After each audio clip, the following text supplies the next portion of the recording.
ආයිබෝවන් සුබ දවසක්. මම ජ්‍යොතිෂවේදී උදේ වික්‍රමසිංහ. මේ ඔබ දකින්නේ මම ඇඳපු තවත් එක නිවාස සැලසුමකට අනුව ඉදිකරගෙන යන ගෙදරක්.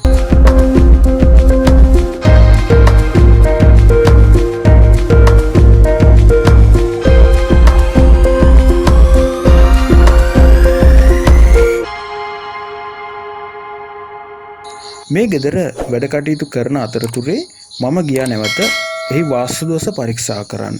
ඒ ගිය අවස්ථාවේ ගත්තු රූප රාමු ටිකක් තමයි මේ ඔබ දකින්නේ.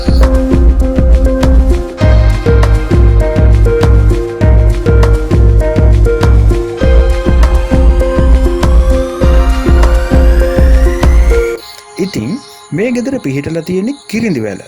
ඒ වගේම තමයි මේ ගෙදරත් කාමර 4ක් තියෙන අංග සම්පූර්ණ නිවසක්. ඒ වගේම මෙහි ඉදිරිපස දකුණු දිශාවට යොමු කරලා තියෙන නිවසක්.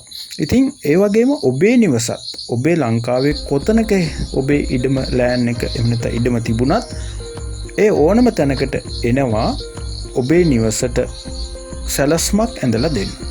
ඒ වගේම වාස්තු විද්‍යානුකූලව පමණක් නෙමෙයි ඔබේ හඳහනට හරියට ගැලපෙන විදිහට දිශාව තෝරා ගැනීම, ඔබේ හඳහනේ බලගත් ස්වභාවයට අනුකූලව වාස්තු බලවත් කිරීම, ඉඩමේ දෝෂ සහිත තැන් තියෙනවා නම් වාස්තු විද්‍යානුකූල ඉඩමේ යම් තැන් දෝෂ සහිත තැන් තියෙනවා නම් මේ ස්ථාන බලවත් වෙන විදිහට, දෝෂ දුරු වෙන විදිහට සැලස්ම නිර්මාණය කරගන්න නම් මේ නම්බරයට කතා කරන්න. ඔබට වැඩිදුර තොරතුරු සාර්ථකව දැනගන්න පුළුවන්කම තියෙනවා.